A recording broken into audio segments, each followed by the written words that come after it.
बिस्मिल्लाहिर्रहमानिर्रहीम जी। आज का जो टॉपिक है, as you would all know, is are we prepared for the hereafter. तो जवाब तो ये है कि नहीं।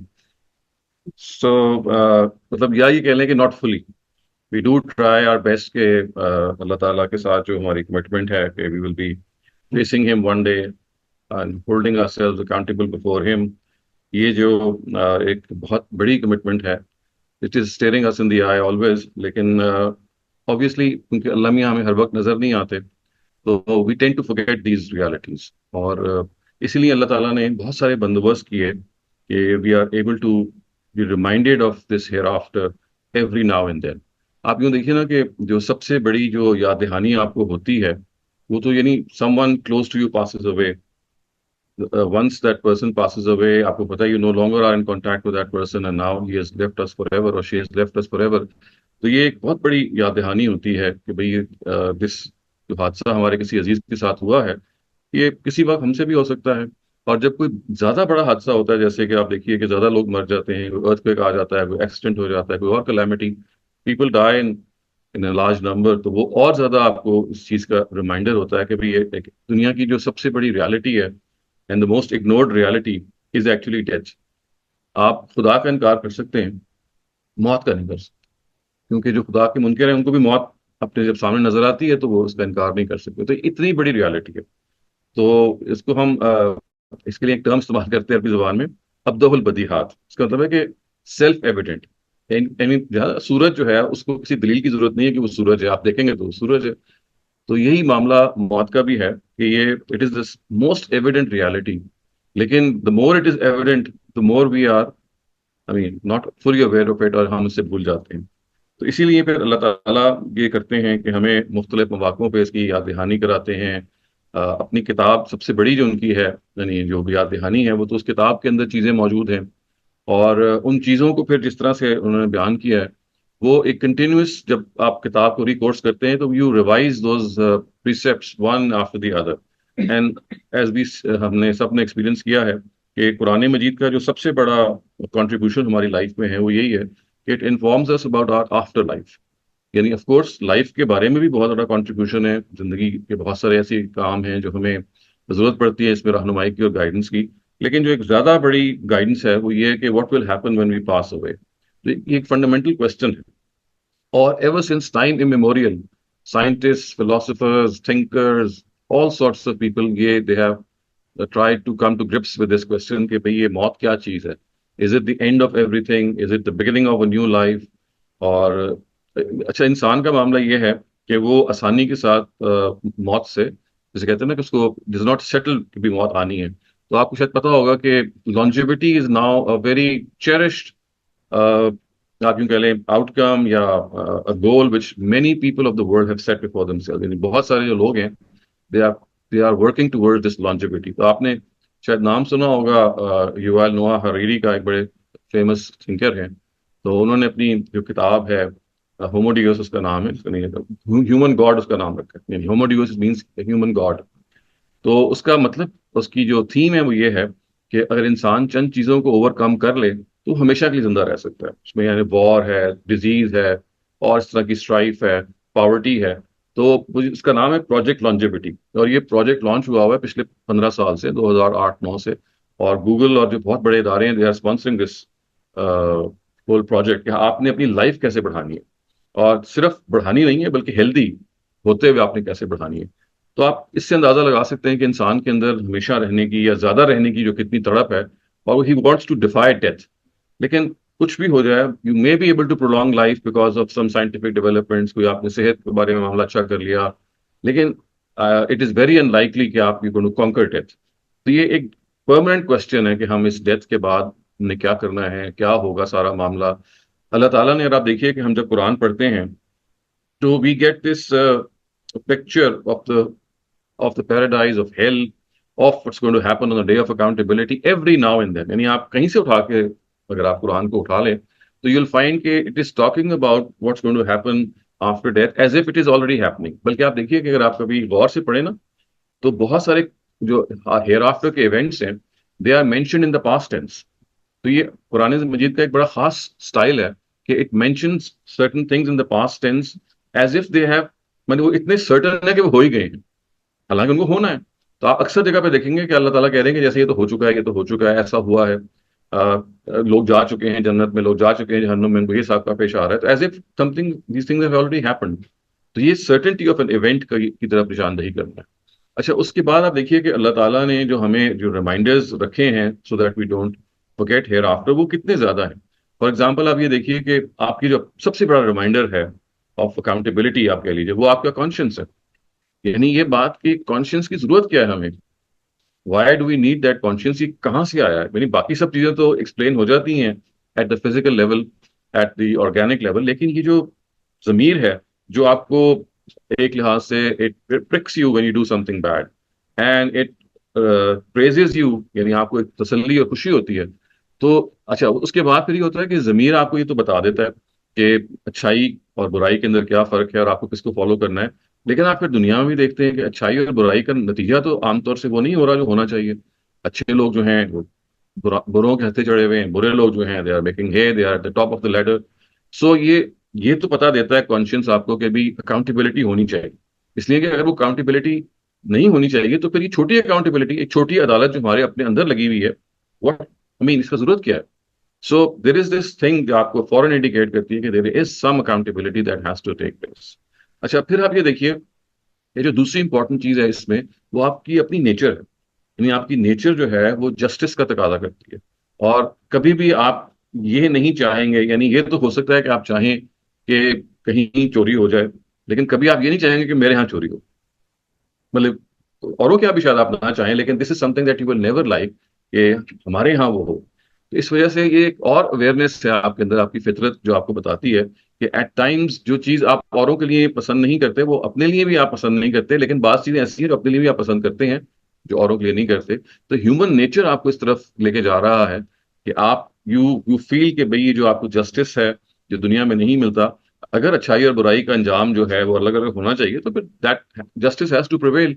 तो in other words this necessitates the coming of a day जहां पे ये जस्टिस आपको मिले, जहां पे ये जो इम्परफेक्शन दुनिया की है ये आपको इससे साबका पेश ना आए, यानी you're able to be compensated. यानी आप देखिए ना कि अल्लाह ताला ने आपको बार बार कहा कि आप बुराई के जवाब में सब्र कीजिए, या जहां पे आप you can do nothing you show patience, be steadfast, face this challenge in life, लेकिन for what, for to wait for that compensation that is going to happen in some future point of time.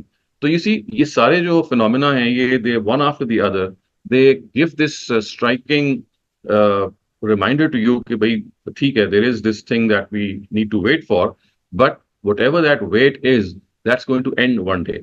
And if we are able to lead our lives in conformity with what we have been told by God, तो वो that wait might be long, but it will not be cumbersome। यानी आप उस इंतजार में इतने परेशान नहीं होंगे क्योंकि आपको यकीन है कि आपने एक दिन खुदा को फेस करना है।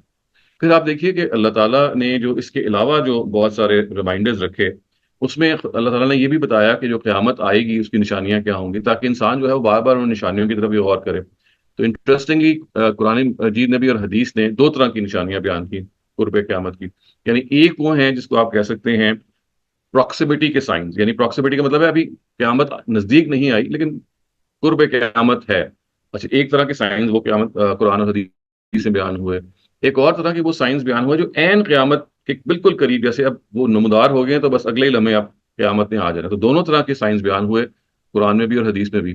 तो जो पहली तरह के साइंस हैं जिनको आप कहते हैं ना कि प्रॉक्सिमिटी, जो कुर्ब क़यामत के साइंस है, तो देखिए उसमें मिसाल के तौर पर हदीसों में ही बताया गया कि आखिरत में या जमाने के आखिर में ऐसा जमाना आ जाएगा कि लोग जो हैं उनको इल्म उठ जाएगा, बेहयाई बढ़ जाएगी, लोग कत्लो गारत, डकैती और जो जितनी भी इवल्स हैं उसमें दुनिया जो है वो घिर जाएगी। तो आप देखेंगे कि बहुत सारी हदीसें जो ठीक हैं, जो आपको एंड ऑफ टाइम्स के बारे में ये बताएंगी कि near the end of times इंसानियत नाम की जो चीज है वो आहिस्ता आहिस्ता सेक्रीफाइस होनी शुरू हो जाएगी। अच्छा, ये तो वो हैं कि जो थोड़े से जनरल साइंस हैं, आप जनरली बता रहे हैं कि इल्म उठ जाएगा, बेहयाई बढ़ जाएगी, तो चीजें मोर जनरल। लेकिन कुर्बे क़यामत के कुछ स्पेसिफिक साइंस भी हैं जो कुरान और हदीस में बयान हुए हैं।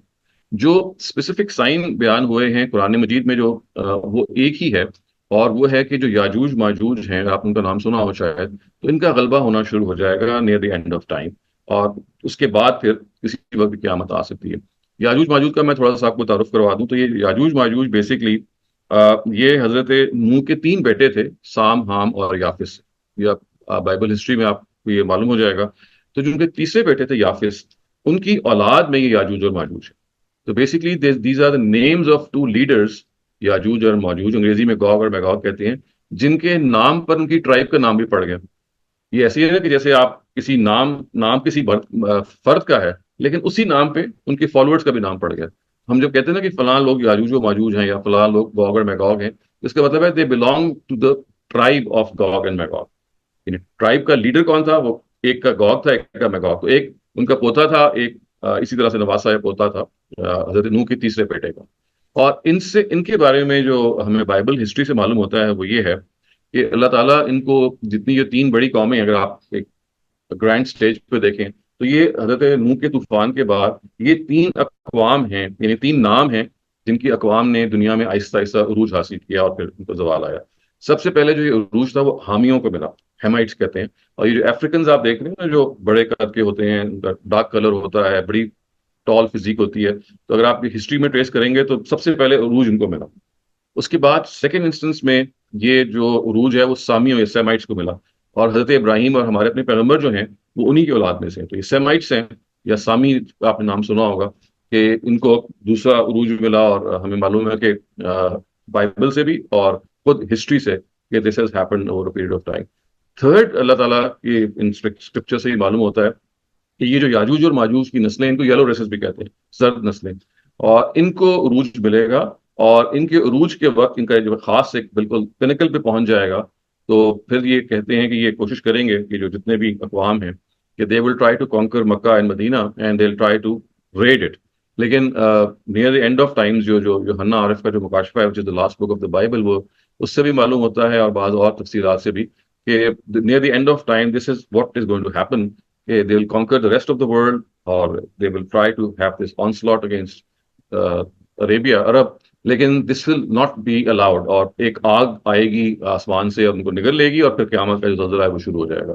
तो ये वो आप यूँ समझ लीजिए कि जो प्रॉक्सिमिटी के जो साइंस हैं, इसमें से दो और साइंस वो भी हैं कि जो हदीस में बयान हुए हैं। उनमें से एक साइन ये है कि क़यामत के नज़दीक जो अरब हैं उनके बारे में ये बताया गया कि ये बड़ी बड़ी इमारतें तामीर करेंगे और एक दूसरे से दिल टेक लीड।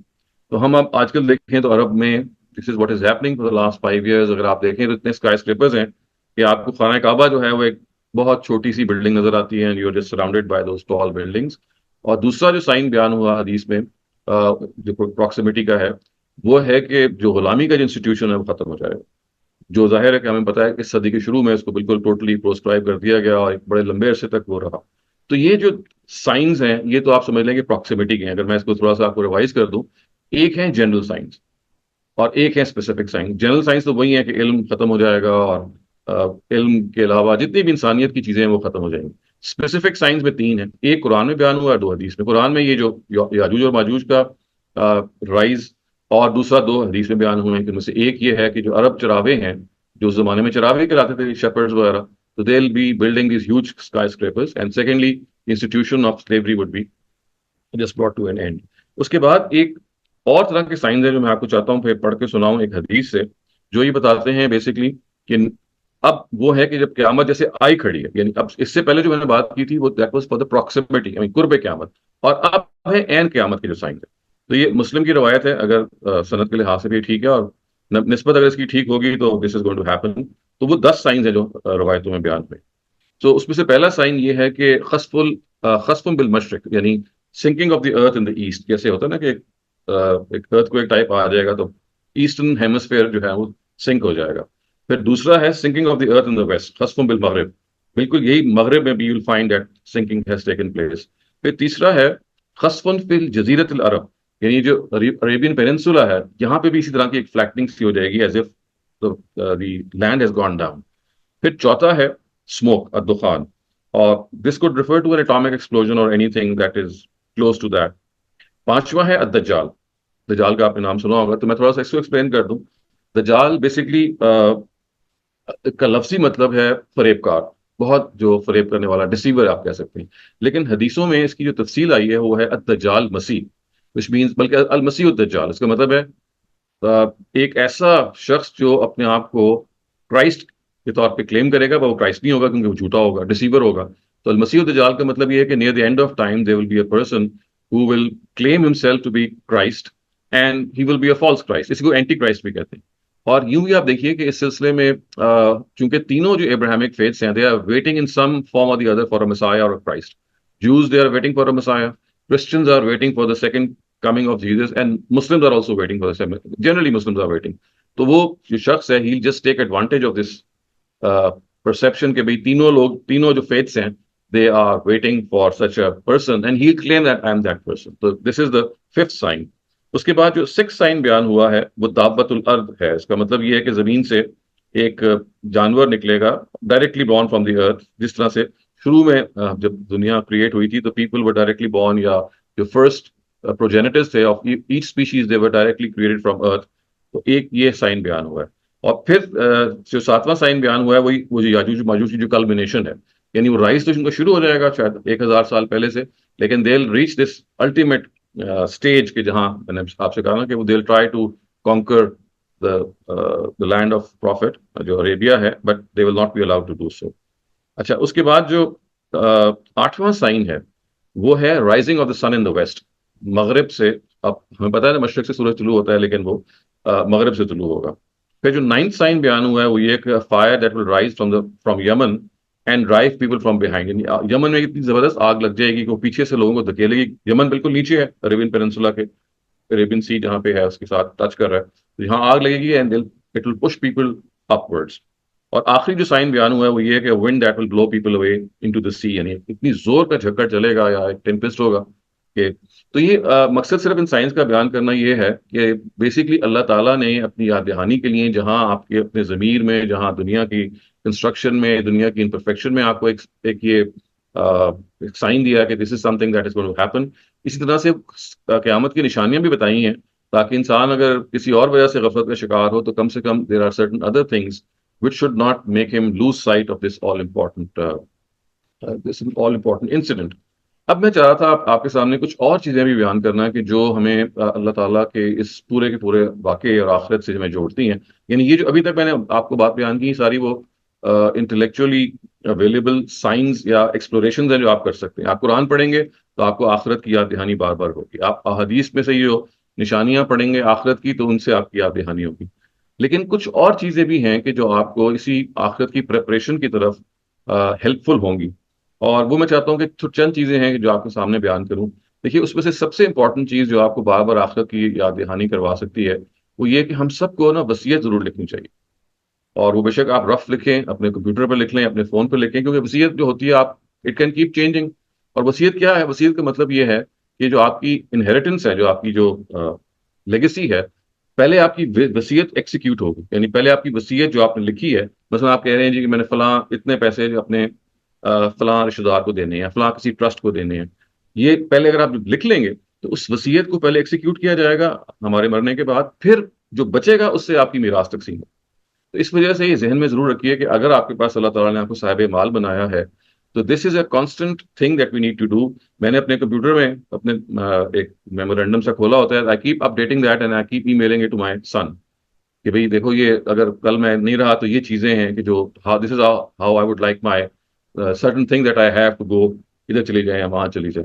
तो ये प्रैक्टिस जो मैं करता हूँ, I find many of my कंटेम्परेरीज and teachers, इनसे मैंने लर्न किया है, this keeps me on the tip of my toes कि भाई ये, क्योंकि मैं लिख रहा हूँ किस चीज की, शायद कल मैं दुनिया में नहीं हूँ, आज मेरे पास अगर फलां चीज है और मैंने इसके बारे में फलां फैसला किया है और कल जाहिर है ये इख्तियार है मेरे पास, मैं विल चेंज कर सकता हूँ।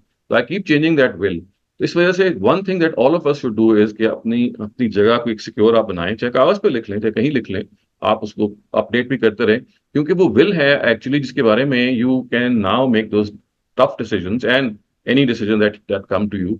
आप उसके अंदर you can even make a will in favour of the heirs also. और वो एक्सेप्शनल सर्कमस्टांसेस है, और वो ये है कि मतलब आपकी बेटी है जिसको शरीयत के लिहाज से अगर हाफ मिलता है तो आप उसको उस विल में आप ज्यादा भी दे सकते हैं if she has been of some service to you और she has been left behind in the race of life. होता है ना कि किसी वजह से सेटल नहीं है, तो इन बुनियाद पे, इन दो बुनियादों पे आप वसीयत वारिसों के हक में भी कर सकते हैं। इसलिए ये वसीयत बहुत इंपॉर्टेंट है। इसमें एक और बहुत इंपॉर्टेंट जो वसीयत है वो हस्बैंड्स के लिए है, यहाँ मौजूद नहीं है लेकिन आप सबको याद दहानी करा सकते हैं जाके। और वो ये है कि 1 साल की जो प्रोविजन है, they have to write it down in वसीयत के मेरे मरने के बाद my wife will be given 1 year's provision which means 1 year's maintenance and 1 year's residence. ये जो आपको हर हाल में प्रोवाइड करनी है, चाहे वो आप घर अपना प्रोवाइड करें, चाहे वो आपका इन लॉज का घर हो, चाहे वो कोई भी घर हो, या उसका अलाउंस आप अलग रख के जाएं कि 1 साल तक। और ये कुरान में सूरह बकरा में मेंशन्ड है कि जो लोग दुनिया से रुखसत हों और वो उनकी बीवियां मौजूद हों तो उनको अपनी बीवियों के बारे में ये लिख के जाना चाहिए कि 1 year's provision maintenance and 1 year's provision of residence should be provided to her so that she is not left high and dry. और 1 साल के अंदर जाहिर एक मौका होता है, बच्चे भी सेटल हो जाते हैं, आप भी अपनी जिंदगी के बारे में फैसले करते हैं। और ये एक्सटेंशन है असल में, आप देखिए और कीजिए उस रिस्पॉन्सिबिलिटी की जो हस्बैंड को जिंदगी में दी गई है कि आपने अपनी अपनी you are the bread winner of your family. तो ये जो कफालत की जिम्मेदारी हस्बैंड को है इन द लाइफ टाइम, ये उसकी एक्सटेंशन है कि आपने मरने के बाद भी 1 साल तक उसको निभाना है। आई think this is something which is a forgotten thing, very few people know about it. तो आई ऑफन ब्रिंग इट, आपके ये जो वसीयत है ये आप खुद भी लिखें एज अ वाइफ या एज अ मदर, और you have to remind your husband also कि भाई this is something which provides protection to a wife in any case. तो ये एक चीज है जो आपको इस तरह से आपको याद दहानी करवाएगी। दूसरी चीज जो आपको मैं मुझे लगता है कि जो हमें आखिरत की याद दहानी बहुत होती है, वो ये कि अगर आपको कब्रिस्तान जाने का मौका मिले, यानी हम गुजरते तो हैं कब्रिस्तानों से और हम दुआ भी करते हैं अस्सलाम वालेकुम या अहलुल कुबूर, लेकिन बाज़ दफ़ा ये होता है कि we are not able to take time out and visit our dear departed. तो ये भी एक वंस इन अ वाइल इसको we can make this a feature, क्योंकि आप देखिए कि नबी सल्लल्लाहु अलैहि वसल्लम ने से जब खवातीन ने पूछा, शुरू शुरू में खवातीन को रोक दिया गया था कब्रिस्तान जाने में, बिकॉज अरबों का मिजाज ये था कि they would raise a lot of hue and cry, और मिट्टी डाल के और कपड़े फाड़ के दे वुड बहुत रोते थे वो। तो आपने कहा कि भी अगर आपने ये काम करना है और खुदा का फैसला एक्सेप्ट नहीं करना है तो better not go there for some time. लेकिन जब खवातीन की ट्रेनिंग हो गई तो आपने कहा कि आप जरूर जाएं, और फिर अल्फाज ये कहे इसलिए जाएं कि इससे आपको अपनी मौत की याद दहानी हो। तो he actually specially told this to women कि आप जरूर जाएं, क्योंकि इससे आप अपनी मौत की आपको याद दहानी होगी, और प्लस इसके नतीजे में आपको ये महसूस होगा कि जिंदगी की जो एक जो ट्रांजिएंट नेचर है वो क्या है। अभी देखिए ना, हम कब्रिस्तान को क्या कहते हैं, एक शहर खामोशान कहते हैं, यानी एक हू का आलम तारी होता है, एवरीथिंग इज साइलेंट, एक हाउलिंग ऑफ द विंड होती है। लेकिन अगर आप वहां पे यू आर प्रेजेंट तो यू रियलाइज कि भाई this is the ultimate place that I have to come to. वो जो पूरी दुआ है नबी सल्लल्लाहु अलैहि वसल्लम की वो ये है ना कि अस्सलाम वालेकुम या अहलुल कुबूर इन्ना इंशा अल्लाह बिकुम लाहिकून, यानी आप पर सलामती हो ए कब्र वालों, इंशाल्लाह करीब हम भी आपके पास ही आने वाले हैं। तो ये देखें, ये this is a prayer that keeps your life afloat, कि भाई आप इस लिहाज से यूर ऑलवेज रिमेम्बरिंग कि भाई ये आपने काम करना। तीसरी चीज जो आपको और याद दहानी करवाने में बहुत मुआविन होगी, वो ये है कि जैसे आप विल के बारे में मैंने कहा था ना, वैसे ही एक मेमोरेंडम हमें लिखना चाहिए। देखिए, मेमोरेंडम से मेरी मुराद ये है कि चाबियां, पासवर्ड्स, फाइल्स, कितनी इंफॉर्मेशन है जो which are only we are privy to, यानी देयर सो मेनी थिंग्स, हिसाब किताब से लेके और लेन देन से लेके और डॉक्यूमेंट से लेके और डीड्स वगैरह होंगी, चाबियां होंगी, और पासवर्ड्स तो हम सबके बहुत ज्यादा हैं। यानी आप देखें ना, हर अगर आप सोशल मीडिया पे एक्टिव हैं तो आपके अकाउंट्स हैं अब, और उसमें बहुत सारी डॉक्यूमेंटेशन होती है। तो अगेन ये भी जरूरी है कि आप एक मेमोरेंडम बनाएं, ताकि अचानक देखिए मौत is not going to knock at your door and tell you that I am coming, उससे तो आ जाना है। तो इससे पहले कि वो हादसा हो, things should be in a position कि एवरीवन नोज कि भाई what a person is living behind and where things are placed. वरना आपको बताऊं कि इससे बहुत बड़ी यानी प्रॉब्लम हो जाती है। देयर आर सो मेनी लोग, जब इस तरह से अचानक मौत आती है तो कई चीजें ऐसी होती हैं जो आपको पता ही चल रहा होता है कि कहाँ पड़ी नहीं है, and you are just I mean trying to find out, और आपको वन फाइन डे पता चलती हैं जब time it is too late. इस वजह से एज अ बंदा मोमिन वी हैव टू अंडरस्टैंड, और ये आपको खुद मौत की याद दहानी कराएगी ये चीज कि भाई I may will not wake up tomorrow morning. तो आज रात का हिसाब मेरा बराबर होना चाहिए कि मेरी जो दराज है और मेरी जो अलमारी है, मेरी फलान जो चीज है, वो स्पिक एंड स्पैन हो, ताकि इधर मेरा सांस निकले, उधर मेरे जो एयर्स हैं उनको पता हो कि देखिए ये जो बंदा अब गया है, बंदी अब गई है, इसके मामलात और लेन देन की ये चीजें। तो ये तीसरी चीज है। एक और चौथी इंपॉर्टेंट चीज जो आपको इसी तरह से हेयर आफ्टर से जोड़ेगी और इस तरह से प्रैक्टिकली याद दहानी कराएगी, वो एक और तरह की विल है जो मेरे ख्याल है अगर आप लिखने की हिम्मत करें और कर सकें, मगरब में तो हम सब मतलब जितने भी वहां लोग हैं वो अक्सर करते हैं, वो है ऑर्गन डोनेशन की। आपके कितने ऐसे आज़ा हैं, आपके कितने ऐसे लिम्स हैं which can be of benefit to people who would be there when you pass away। आंखें इसकी बड़ी मिसाल है। इस वक्त हम जो हैं सबसे बड़े रेसिपिएंट्स हैं श्रीलंका से जो कॉर्निया आती है, लेकिन आपको पता है उसकी एक खास टाइम होता है। यानी उसको आपको फौरन 6 घंटे के अंदर निकाल के एक्सट्रैक्ट करके एक सोल्यूशन में डालना होता है, फिर वो करामत होती है। Once that time period expires तो वो काम नहीं आई किसी के। और ये अब तक तो कॉर्निया का था, लेकिन आप आपको पता है liver, stem cells, stem grafting, skin, कई चीजें ऐसी हैं कि you can now make them available for people who are who you living behind.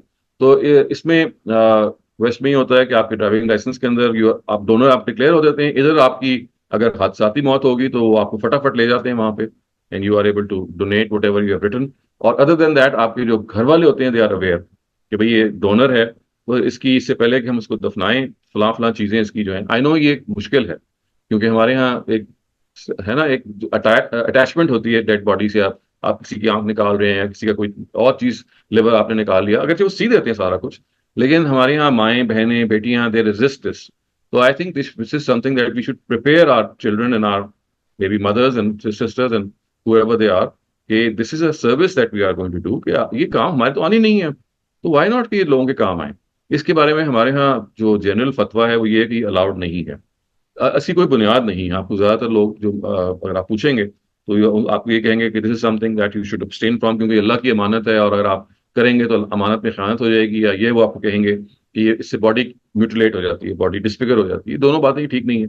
अल्लाह ताला की अमानत अगर आपको दी गई है तो इसलिए दी गई है कि आप अल्लाह ताला की राह में खर्चें। जब जब आप जिंदगी में खून दे सकते हैं और जिंदगी में आप अपनी किडनी डोनेट कर सकते हैं तो मरने के बाद क्यों नहीं कर सकते। और म्यूटिलेशन तो हमेशा नीयत पर होती है, ये म्यूटिलेशन तो बिल्कुल नहीं है। म्यूटिलेशन का मतलब ये होता है कि किसी को ह्यूमिलिएट करने के लिए जिस बॉडी को आप बहुत बुरी तरह से उसका मुसला करते हैं। This is not we are doing. और इसी वजह से उलमा की एक बहुत बड़ी तादाद आहिस्ता आहिस्ता कायल हो रही है कि यस वी कैन, जितने भी हमारी जो इस तरह की चीजें हैं वो हम डोनेट कर सकते हैं। I think it's a very big service that that we can do. और अगर आप मुझसे पूछें कि सदका जारिया क्या है, तो सबसे बड़ा सदका जारिया शायद यही है कि आपका वो ऑर्गन जब तक रहेगा उस वक्त तक that person is going to benefit and you are going to benefit ultimate. तो ये एक चौथी चीज है। एक पांचवी चीज जो आपको अल्लाह ताला के साथ हमेशा मुतल्लिक रखती है रिगार्डिंग हेयर आफ्टर, वो है कि अपना कफन प्रिपेयर कीजिए। बहुत सारे हमारे लोग कर ही लेते हैं, हज पे वो जाते हैं तो उसी एहराम ही को कफन बना लेते हैं, लेकिन चले अगर वो नहीं है तो वो कफन प्रिपेयर करके रखिए और वक्तन फवक्तन उस पर निगाह डालते रहें, क्योंकि अगेन दिस रिमाइंड यू कि भाई this is the place, this is, जितना मैंने इस वक्त पहना हुआ है it's just going to vanish.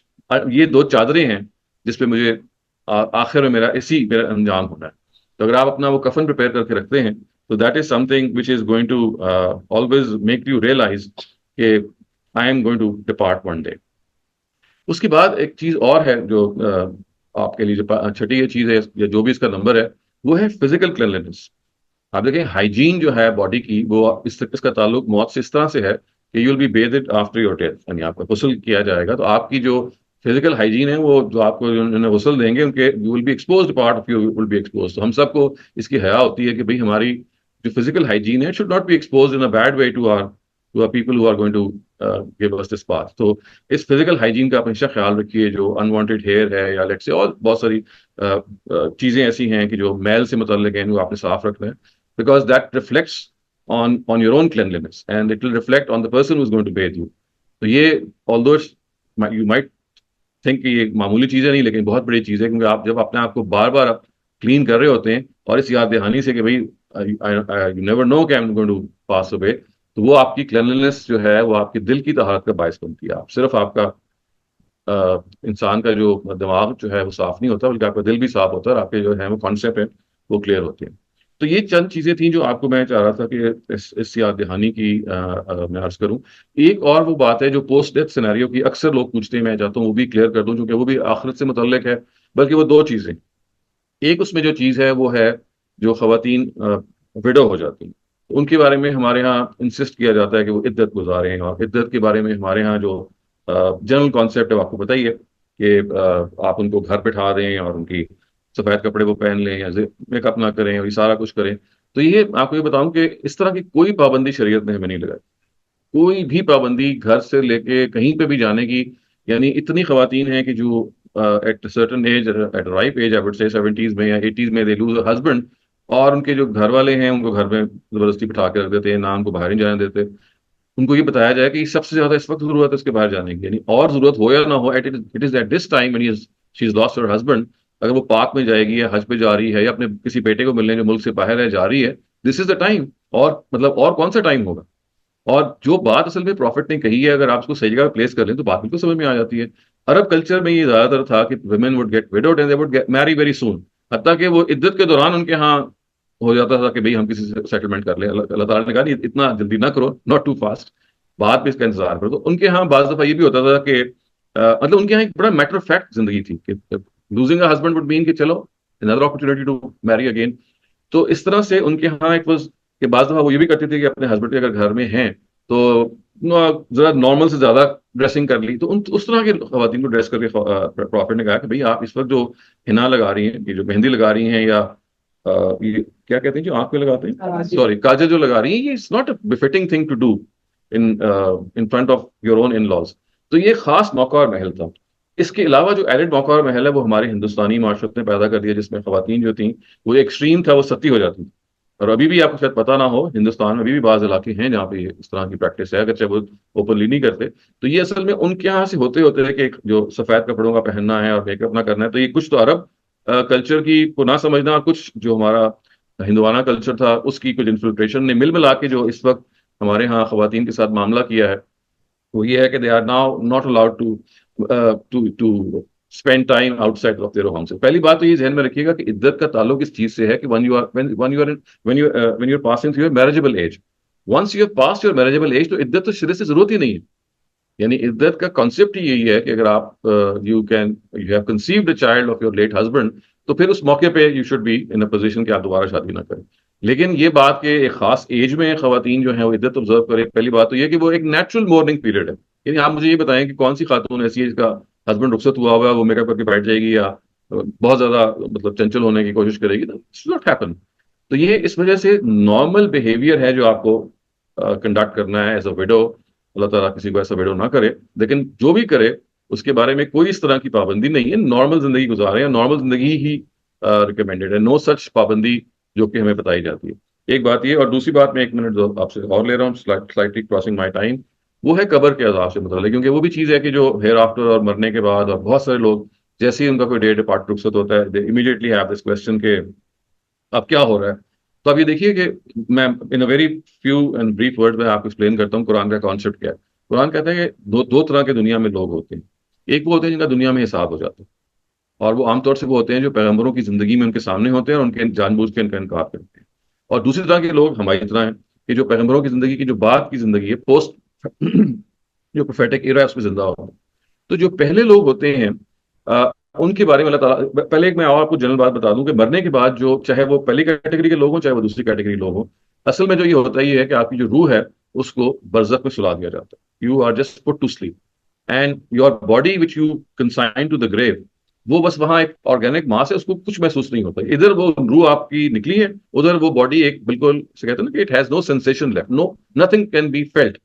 इस वजह से वो जो कब्र में जो कुछ भी आप सुनते हैं ना, कीड़े आएंगे या पता नहीं सांप आ जाएगा, वो बिल्कुल एक तो अभी बताता हूँ आपको, एग्जैजरेटेड है। और दूसरा उसके अंदर जो कुछ असल में बताया गया है वो ये है कि जो पहले कैटेगरी के जो लोग हैं कि जो पैगंबरों का इनकार करते हैं जानते बूझते, तो उनका दुनिया में हिसाब हो जाता है, तो दुनिया में उनको सजा मिलती है। और बरज़ख में भी जब वो सोते हैं तो उसी नींद के आलम में उनको सजा मिल रही होगी। तो ये नींद के आलम में जो उन लोगों की सजा ये बयान हुई है जो ज्यादातर आप मौत के मंजर की तरह की किताबों में पढ़ेंगे, और आप उसके नतीजे में आपको भी लगेगा जैसे मैं भी इससे पास होंगी। तो ये ऐसा हरगिज नहीं है।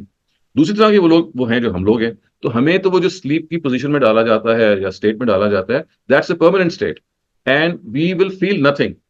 और बिल्कुल ऐसे ही जैसे आप रात सोए हैं और सुबह उठते हैं तो आप कहते हैं अभी मैं सोया था, तो बिल्कुल ऐसे ही क्यामत में जब आप उठेंगे तो आपकी जो स्लीप है उसमें आपकी वर्ड्स कुरान में बयान हुए हैं कि उठने वाले कहेंगे जी आई जस्ट स्लेप्ट, अभी तो मैं सोया था, हालांकि हजारों साल आप सो चुके होंगे। तो इस वजह से जहन में ये रखिए कि हमारी जब मौत होगी तो we will be just put to sleep in that land of बर्ज़ख, and when I talk about we, I refer to our soul. यानी हमारी रूह को सुला दिया जाएगा, वो जो जिस्म है वो तो डिके हो जाएगा। फिर near on the day of judgement उसी रूह को निकाला जाएगा, बुलाया जाएगा, उसी को एक मरतबा फिर जिस्म दे दिया जाएगा, और फिर हिसाब किताब होगा। वरना देखिए अगर आपका हिसाब किताब ही ना हो तो कब्र का हिसाब कैसे हो सकता है। तो जिन लोगों के लिए कब्र का अजाब, यानी कब्र का अजाब का मतलब बरज़ख का अजाब, जो बरज़ख का अजाब जिन लोगों के लिए है वो उन लोगों के लिए है who have spent their life of in the times of the profit. और अगर आप कभी उन सवालों पे गौर करें कि जो बयान हुए हैं हदीसों में कि मुनकर नकीर सवाल करेंगे, तो सवाल सारे हैं प्रॉफिट के बारे में। मसलन मन साहिब का, ये तुम्हारा साथी कौन था, तुम जानते थे? यानी ये सवाल हो ही उनसे सकते हैं जो प्रॉफिट की जिंदगी में जिंदा थे, क्योंकि उन्हीं के बारे में सवाल हो रहा है। इसी से हम अंदाजा लगाएं कि जो सवाल जवाब है और ये जो जजा और सजा का जिक्र आता है, बेसिकली सजा का जिक्र आता है, these are for the immediate addressees of prophet Muhammad, और जिनको दुनिया में सजा मिली, बरज़ख में मिली और आखिरत में मिलेगी। As far as we are concerned, हमारा हिसाब किताब हैज बीन डिफर्ड। उनका दुनिया में हो गया था, इसलिए उनका वो चल रहा है बरज़ख में भी। हमारा तो अभी हुआ ही नहीं है, हमारा तो अभी वो तराजू लगनी है। तो इस वजह से हमारी जितने भी लोग हैं उन सब के साथ just put to sleep and then they wake up on the day of judgement, and that is how reckoning will take place. तो मैं बस ये थोड़ी सी एक्सप्लेन करना चाह रहा था, टेकन 5 मिनट्स मोर। तो coming back and summing up the whole thing, कि जो अल्लाह ताला की तरफ से हेयर आफ्टर का जो एक ताल्लुक है, वो जैसे मैंने कहा, conceptually through the Quran, conceptually through the hadith, उनसे पढ़ने से आपको मालूम होगा कि भाई these things are about to happen and you have to I mean be on guard, they can happen any time. इसलिए कुरान ने कहा कि बख्ततन आएगी। बख्ततन का मतलब है अचानक। It will not be something that's going to announce itself, it's just going to come. लेकिन कुछ साइंस फिर भी बता दिए गए। और साथ ही फिर जैसे मैंने कहा कि there are certain things that keep you in touch with God and with the hereafter, like for example, writing that will, donating your organs, writing that memorandum, similarly visiting the graveyards. These सारी वो चीजें हैं that keep you connected to that concept of hereafter. मैं अपनी बात अब यहाँ खत्म करता हूँ and available for any questions. कब्र का जो अजाब आएगा और वो कब्र सिकुड़ सिकुड़ जाएगी या रोशनी आएगी, तो ये ऐसी कोई बात नहीं है। देखें, कब्र के अजाब की जितनी भी रवायतें हैं वो सारी की सारी नबी सल्लल्लाहु अलैहि वसल्लम के मुनकरीन के लिए। आप ये देखिए ना, उन सारी रवायतों को आप पढ़ेंगे, वो शुरू यहाँ से हो रही हैं कि वो पूछती हैं कि ये जो साहिब थे, तुम्हारे जो साथी थे, अरबी जबान में साहिब को साथी कहते हैं, ये आपकी जिंदगी में मौजूद थे ना, इनके साथ आपने क्या रवैया अख्तियार किया? इन्होंने जब नबूवत पेश की तो आपने क्यों नहीं एक्सेप्ट की? तो सारे सवाल जवाब आप उनको पूरी डिटेल पढ़ लें, दे will B regarding these people. और जितने भी अजाब की जो आप कैफियत देख रहे हैं, वो उसी नींद की हालत में उन्हीं लोगों के साथ होंगे कि जिन्होंने पैगंबर का इनकार किया। हमारे के साथ हमारे जितने भी अजीज हैं या हम खुद हैं, we will just be put to sleep, that is all. And we, as I said, is our soul. जो जो कब्र में जिस्म है, that's going to decay and decompose. उसको कुछ भी नहीं वहां पे होगा ना, उसको कुछ पता है कि वहां पे क्या हो रहा है। वो जो कीड़े मकोड़े, उन्होंने वैसे ही आना है वहां पे, तो जमीन में होते हैं कीड़े मकोड़े, लेकिन अगर वो आएंगे और आपकी बॉडी डिकम्पोज होगी तो उसको पता भी नहीं होगा इस चीज का, बिकॉज जो चीज आपको सेंसेशन देती है वो आपका सोल है, वो तो वहां है नहीं। इस और एक और मैं थोड़ा सा क्लैरिफाई कर दूं, since we are this topic, कि लोग बाज़ दफा समझते हैं कि वो जो रूह हैं वो दुनिया में आती हैं, विजिट करती हैं और फलां फलां होता है। ऐसा कोई नहीं है। बरज़ख का जो वर्ड कुरान में यूज हुआ है सूरह अंबिया में, इसका लफ्जी मतलब है barrier. It's a obstruction. Once the soul passes into that, it stays there, it does not come back. और ये जो आपको कभी ख्वाब आता है अपने डेड डिपार्टेड का, वो आपकी अपनी जो सबकॉन्शियस के अंदर इंफॉर्मेशन होती है, ये उसका इजहार होता है। यानी आप देख रहे हैं कि आपकी अम्मी जो रुखसत हो गई हैं, बड़ी खुश हैं, तो असल में आपकी जो सबकॉन्शियस में खुशी है उसका इजहार हो रहा होता है। वो अम्मी जो हैं वो तो लेटी भी सो रही हैं। या इन सम अदर केसेस ऐसा भी होता है कि जैसे अल्लाह मियां ने कहा कि अच्छे ख्वाब आपको आते हैं जो मेरी तरफ से होते हैं, और ये एक निशानी होती है सच उसकी। तो वो भी बात दफा ऐसा होता है, you get this good feeling when you wake up, when you saw some day departed कि ही और she is in a good state. तो वो भी ऐसा नहीं है कि वो कोई मौजूद है, वो आए हैं और आपके ख्वाब में, बल्कि वो अल्लाह की तरफ से एक बाज़ दफा आपके लिए एक एश्योरेंस होती है, एज अ खुशखबरी कि भाई the person that has left you, वो आराम से है, वो ठीक है। लेकिन ये बात कि वो उनकी रूहें आ जाएं, जैसे होता है कि आप बुलाएं रूहें आ गई हैं, या आप कहते हैं I feel her smell, I feel his smell, वो आपकी साइकोलॉजिकल अटैचमेंट है, that is making you feel that smell और that presence, not any actual presence.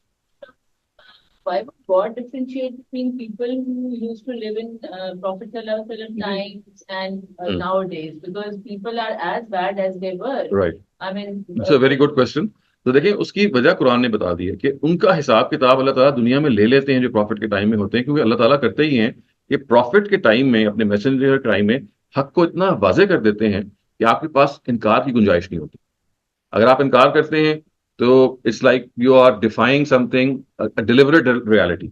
हम जब इनकार कर रहे होते हैं तो उसमें बाज़ दफा ये भी होता है कि मिस इन्फॉर्मेशन होती है। यानी आप देखें ना, बहुत सारे मुसलमान भी और नॉन मुस्लिम भी, दे आर नॉट एक्सेप्टिंग इस्लाम, या नॉट प्रैक्टिसिंग इस्लाम, बिकॉज उनके पास मिस इन्फॉर्मेशन है, या उनके पास मैसेज पूरा नहीं पहुंचा हुआ। ये जो डेफिशिएंसी है ना, ये रसूलों के ज़माने में अल्लाह ताला ख़त्म कर देते हैं। उसमें कोई लैक ऑफ इंफॉर्मेशन नहीं होती, उसमें इनकार की वजह कोई गलत फहमी नहीं होती। तो ये एक डिफ्रेंसिएशन है जो अल्लाह ताला ने की हुई है कि प्रोफेटिक टाइम्स में things become so clear that you cannot deny them. लेकिन if you deny them, then you are held culpable for that. लेकिन आज के दौर में this is something that is, I mean, this can happen, but it does not necessarily happen. हमें benefit of doubt दिया मिल सकता है, मिल सकता है, उनको नहीं दिया जाएगा, इसलिए उनके सामने पैगंबर ने अल्लाह ताला का पैगाम पहुंचा दिया था और वो उसको दिल से मुतमईन हो गए थे। आज आप देखिए अफ्रीका के जंगलों में कोई बैठा हुआ है, उस तक शायद मैसेज ही नहीं प्रॉपर पहुंचा हुआ। या एक और आप चीज देखिए कि मुसलमानों की हरकतें पहुंच गई हैं। लेकिन lot of people would not come closer to religion Islam when they see कि भाई ये चाहिए, लोग इस तरह के हैं कि लोगों को मार रहे हैं या सुसाइड बॉम्बिंग्स कर रहे हैं। तो समटाइम्स व्हाट, हालांकि करने वाले 1% है, लेकिन होता वही है कि it becomes a barrier. So at times what we are doing becomes a barrier for other people to come closer. इसलिए प्रॉफिट के टाइम में ये जितने भी इल्लतें हैं ना, जितने भी reasons to not accept faith है, दे आर एलिमिनेटेड। इसी को कुरान कहता है इत्मामुल हुज्जत। इत्मामुल हुज्जत का मतलब है कि the truth is unveiled in such an ultimate form that only deliberate denial is something that you can do. You can not से कि भाई मुझे नहीं पता। और देखिए जो कुफार को सजा दी गई नबी सल्लल्लाहु अलैहि वसल्लम के जमाने में और मुशरिकीन को भी उसी वजह से दी गई कि वो कुरान कहता है कि शाहिदीना अला अनफुसिहिम बिल कुफ्र, वो अपने ऊपर गवाह थे अपनी डिसबिलीफ के। They knew that they are doing something wrong, but out of arrogance वो जम गए कि नहीं, हमने नहीं माना। तो अल्लाह ताला एरोगेंस जिस दर्जे में थी वहां पे उनकी, वो ऑफ कोर्स फिर उसको they don't, he doesn't spare that. जी जी, दज्जाल के बारे में जो हमें जो सही बात है वो ये है कि इसका उनका पूरा नाम है अल-मसीह दज्जाल। मसीह इज क्राइस्ट, दज्जाल इसका मतलब है डिसीवर। तो अल-मसीह दज्जाल का मतलब ये है कि there will be a person near the end of times who will going to claim कि मैं क्राइस्ट हूं, और taking advantage of this tradition कि जीसस का जो इंतजार है वो तीनों अब्राहमिक फेस कर रहे हैं।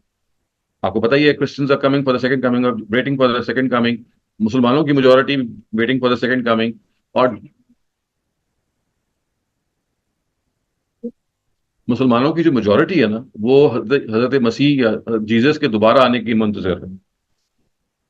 मेजॉरिटी, आई डोंट एग्री, मतलब हम लोग जाहिर है हमारी अप्रोच से बिल्कुल फर्क है। This is not I what I am saying, but what I am saying is the majority is what is I mean believing कि उन्होंने आना है और दज्जाल को कत्ल करना है। और इसी तरह से वो इमाम मेहदी के कुरान में भी तो ये कहता है कि जीसस को डेथ दे दी गई थी, he was given a natural death and he is not going to come back. और इन्नी मुतवफ़ी का वराफ़ी पे लइया एक पूरी आयत है जो बताती है कि हम आपको वफात देंगे और अपनी तरफ से उठा लेंगे, ताकि ये लोग जो आपके साथ ज्यादती करना चाह रहे हैं आपकी बॉडी से, उनको उसका भी मौका ना मिले। तो he was given a natural death, he is not set to return. लेकिन बाज रवायतें ऐसी हैं जिससे मालूम होता है कि जैसे उन्होंने वापस आना है। वो रवायतें बिल्कुल और उनका कॉन्टेक्स्ट है, that they need some detailed explanation. लेकिन उनकी मिसअंडरस्टैंडिंग की वजह से ये तासुर बन गया कि he is going to come again at the end of time. नहीं कर रहे अलग, मतलब मुसलमान से मुराद अगर तो मेजोरिटी वो तो कर रहे हैं, वो तो इमाम मेहदी को भी कर रहे हैं और दज्जाल को भी कर रहे हैं और जीसस को भी कर रहे हैं। मेहदी का जरा जी, इमाम मेहदी के बारे में ये बेसिकली शियाइट डॉक्ट्रिन है, जिसमें उनका जो आखिरी इमाम है जिनको इमाम गायब कहते हैं, वे उनके बारे में वो ये कहते हैं कि he is going to come near the end of times and reestablish an empire. लेकिन किसी भी सही सोर्स में, ना कुरान मजीद में ना हदीस में ये बयान हुआ है कि he is going to come. और इब्न खुल्दून ने तो यहाँ तक कह दिया it's basically a fabrication that has been concocted. तो ये कोई इसकी हकीकत नहीं है मेहदी के आने की, लेकिन ये शियाइट डॉक्ट्रिन है, बेसिकली वो बिलीव करते हैं कि वो आएंगे। देखिए मैं थोड़ा सा एक्सप्लेन कर दूं। जूस तो एक मसाया का इंतजार कर रहे थे, जीसस जब आ गए उन्होंने उसका इनकार कर दिया। उन्होंने असल में तो मसाया वो जीसस थे ना, वो उन्होंने उनको नहीं माना बल्कि उनके कत्ल के दरपे हो गए। इस वजह से वो कहते हैं कि ऐसा पैगंबर, या आप क्लेम करेंगे वो पैगंबर है जिसको क्रूसिफाई कर दिया गया हो, उनका ख्याल है क्रूसिफाई कर दिए गए थे, या जिनकी कोई फॉलोइंग ना हो, वो तो मसाया नहीं हो सकते। और भी उन्होंने रीजन दिए, तो उन्होंने जीसस को तो नहीं माना क्योंकि असल मसाया तो जीसस ही है कुरान के मुताबिक। उन्होंने उनको नहीं माना, उन्होंने फिर मोहम्मद सल्लल्लाहु अलैहि वसल्लम को भी नहीं माना। तो वो ना जीसस को मानते हैं ना मोहम्मद को मानते हैं। तो वो कहते हैं वो जो मसाया उनके स्क्रिप्चर्स में है जिन्होंने आना है, ये दो भी नहीं है तो उसने अभी आना है, तो they are still waiting for him. तो ये जूस का ये बिलीफ है। क्रिश्चियंस ये कहते हैं कि जब उनको उनके को क्रूसिफाई कर दिया गया जीसस को, तो third day he rose out of his dead body and he was resurrected. Now he's in the heavens and he's going to come back near the end of time. और इसी को उसका वो इंतजार कर रहे हैं। और ये जो यूं कह लीजिए कि पूरी की पूरी तहरीक चल रही है जूस की तरफ से जो मसाया के आने की, वो थर्ड टेम्पल की तामीर इसीलिए कर रहे हैं ना वो, कि वो कहते हैं कि मसाया आएगा तो वो तभी आएगा कि जब थर्ड टेम्पल की आप तामीर शुरू कर दें। तो ये जूस का जो इस वक्त सारा इसराइल में हो रहा है या गाजा में हो रहा है, उसके पीछे जो फिलोसॉफिकल थिंकिंग है हुई है। क्रिश्चियन जो हैं वो हजरत मसीह के दोबारा आने का इंतजार करें, बिकॉज ही रेजरेक्टेड, और उनको ये कहा गया कि near the end of time is going to come. मुसलमान में जो चूंकि हदीसों में ही आ गया कि उन्होंने आना है, उनकी भी बिलीफ वही है कि जो क्रिश्चियंस की बिलीफ है कमोबेश। तो इस वजह से ये तीनों Abrahamic faiths they are waiting for a messiah और जीसस। तो इससे फायदा उठाएंगे जो दज्जाल साहब हैं, अगर हम उनको साहब कह दें, दज्जाल हैं, और ये कहेंगे कि भाई I am the one that you are all waiting for. लेकिन वो चूंकि झूठे होंगे, तो अल्लाह ताला के पैगंबर ने ये बताया कि देखिए he will be a false Christ, also called an anti Christ. तो इस खबरदार रहना कि near the end of time a person is going to come and claim himself to be Jesus, whereas he is not going to be Jesus. तो ये sign of the day of judgment के तौर पर बयान है। ये कुरान में है। नहीं, कुरान में नहीं है, ये हदीस में है। इसका कोई जिक्र कुरान में नहीं। तो फिर भी आएगा नहीं, तो हम जिस चीज को कर सकते हैं वो सिर्फ दज्जाल है, जिसके बारे में हम हजरत मसीह को तो दोबारा आने को नहीं एक्सपेक्ट कर रहे। यानी हमसे मुराद, अगर अब आप मेरी रिसर्च की, दज्जाल वो क्लेम करेगा ना कि मैं जीसस हूँ। ही अनाउंस कि भाई मैं जीसस हूँ। तो यहाँ पे एक पॉइंट और भी आता है, आप कह रहे हैं ना कि ये बहुत देर के लिए फिर हजरत ईसा को पैदा किया गया, जिस तरह और अल्लाह के लिए कोई मुश्किल नहीं है जी किसी को दोबारा जिंदा करना। जी बिल्कुल। तो फिर ये रिवायतों से कंफर्म है कि इस नॉट कमिंग, बिल्कुल, वफात से उसकी ज्यादा। वजह ये कि कुरान मजीद इससे ऑपोजिट बात बयान कर रहा है। वो तो ये कह रहा है कि हम आपको वफात दे देंगे, और वफात देने के बाद वो ये कहता है कि जितने भी लोगों ने आपका इनकार किया है, वो क्यामत तक आपके आपके मानने वालों के ज़ेरे नगी रहेंगे। यानी Jews will always remain subservient to Christians for the rest of time, ये कुरान ने बयान कर दिया। फिर सूरह मायदा के आखिर में एक डायलॉग है अल्लाह ताला का और क्राइस्ट का, जो आखिरत में होगा, उसको बयान किया है। और वो ये बयान किया कि अल्लाह ताला ने कहा कि भाई क्या तुमने कहा था कि तुम अब मुझे और अपनी माँ को पूजो, यानी अपने फॉलो से कहा था। तो मसीह जवाब देंगे कि भाई मैं तो जब तक दुनिया में रहा मैंने तो हरगिज ये नहीं कहा। मैं तो उनको कहा था कि अल्लाह की इबादत करो। फिर ये कि फलम्मा तवफ़्फ़ैतनी कुन्ता अंता रकीब अलैहिम, आपने जब मुझे वफात दे दी मैं तो चला गया दुनिया से, उसके बाद तो आप निगरान रहे हैं हुजूर, आपको पता होगा, मैंने तो इस तरह की बात नहीं की। तो ये तो डायलॉग ही बता रहा है कि अनअवेयर कि भाई लोग बाद में इनको इस तरह से पूजेंगे। इसी तरह से जो सूरह आल इमरान की वर्स मैंने कोट की, जो ये बता रही है कि हम आपको वफात देंगे, तो वफात का वर्ड अरबी में वफाती के लिए होता है। इस वजह से ये तो कुरान मजीद से तो बिल्कुल साबित है, is not going to come back. लेकिन चूंकि हमारे यहाँ रवायतों का एक सैंक्टिटी होती है, तो वो फिर करते यही है कि जब देखते हैं कि रवायतें इतनी ज्यादा बयान कर रही हैं कि शायद हजरत मसीह वापस आएंगे, तो फिर कुरान मजीद में वो वफात का मतलब चेंज कर देते हैं। वो कहते हैं देखिए वफात का वर्ड जो है वो नींद के लिए भी आ जाता है, वो टेम्पररी तौर पर किसी को लेने के लिए भी आ जाता है। तो फिर ये इस तरह की हमारे यहाँ बाज दफा चीजें शुरू हो जाती हैं, because they want to justify that narrative to be true.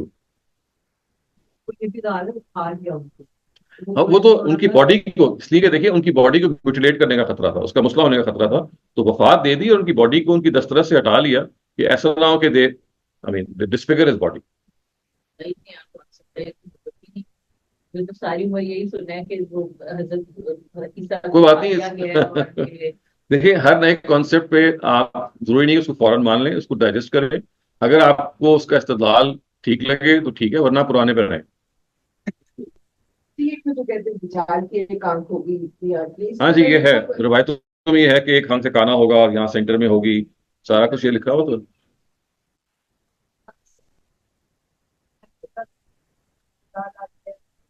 नहीं, अभी तक तो कोई यूनिवर्सल क्लेम ऐसा नहीं हुआ। ये लोगों ने खुद इक्का दुक्का क्लेम किए। ये तो ऐसी बात लगती है कि जैसे इट विल बी डंके की चोट पे तीनों अब्राहमिक फेस के अंदर से ये साहब हैं जो अपने आप को इस तरह से क्लेम करेंगे।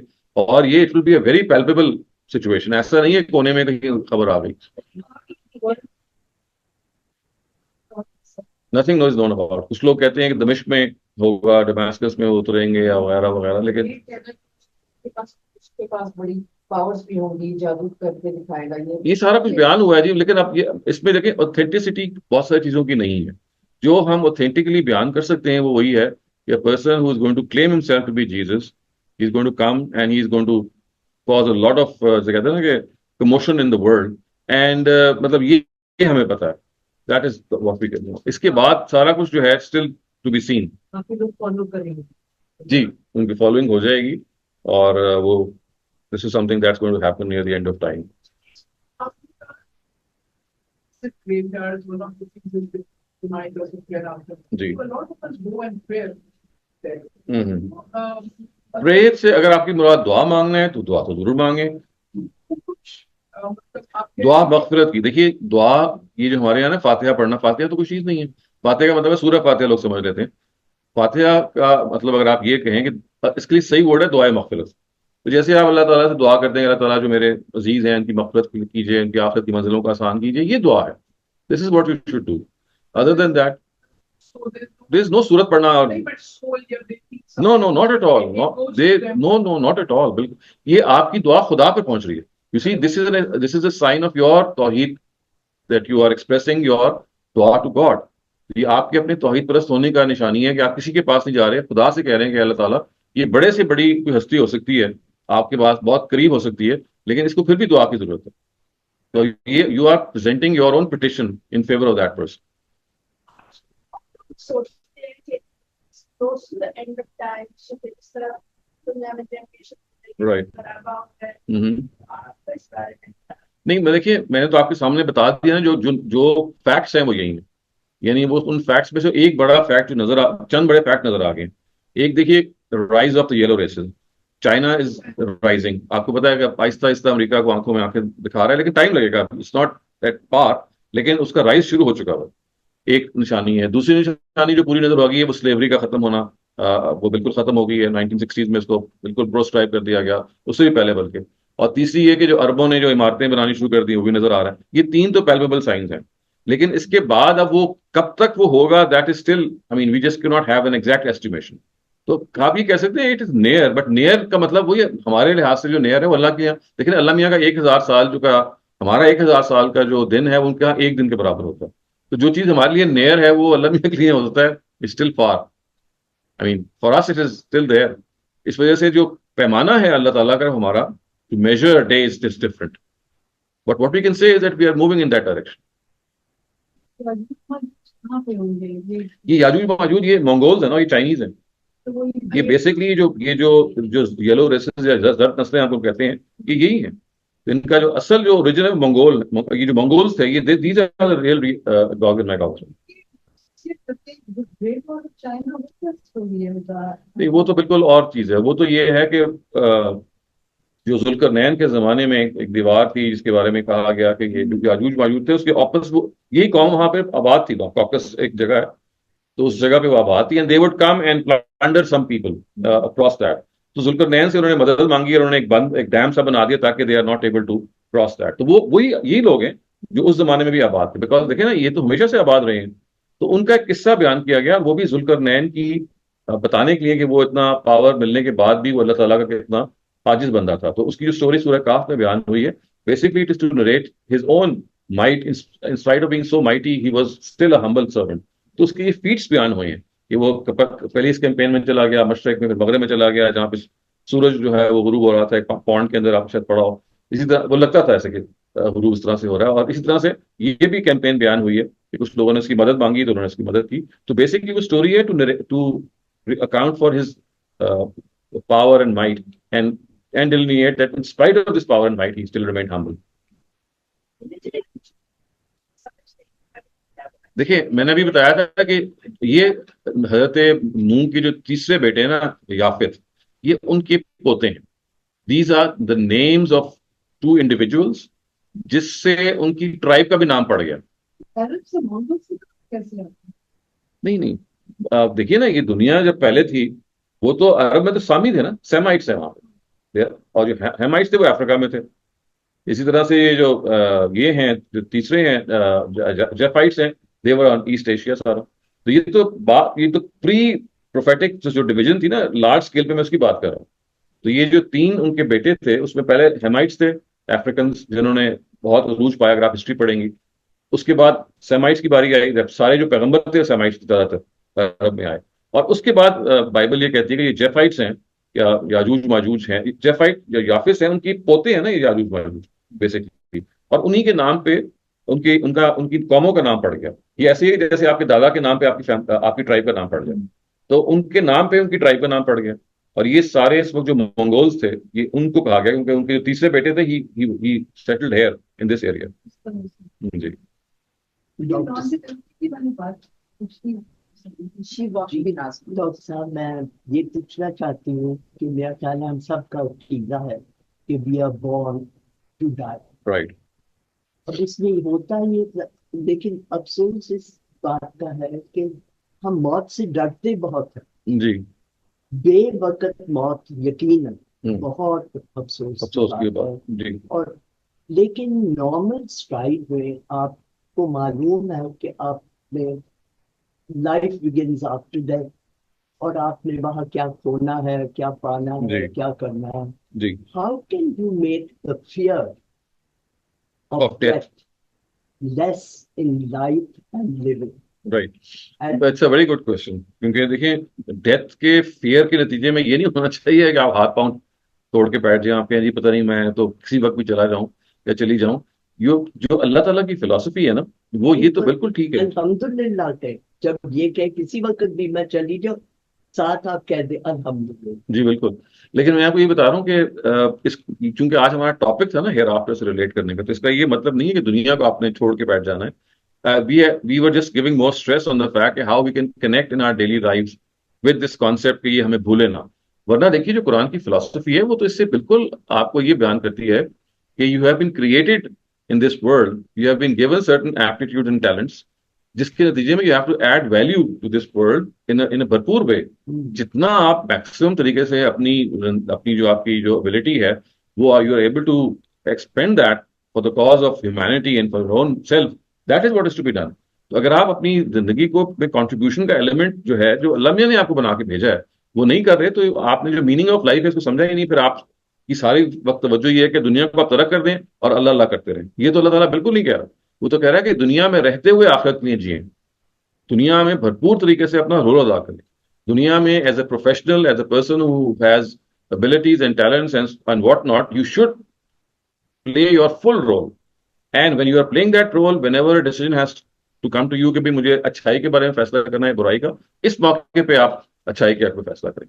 तो वही वाली बात एक बड़े किसी ने स्कॉलर ने बहुत अच्छी तरह से कही थी कि दुनिया में रहते हुए आखिरत की तरजीह के साथ जिंदगी बसर करो। That is what is. तो फिर ये होगा कि आपको अल्लाह ताला की मोहब्बत में आप किसी वक्त हो सकता है इस जगह पे फायदा हो जाएगा, लमिया मैं रेडी हूँ, यू कैन कॉल मी।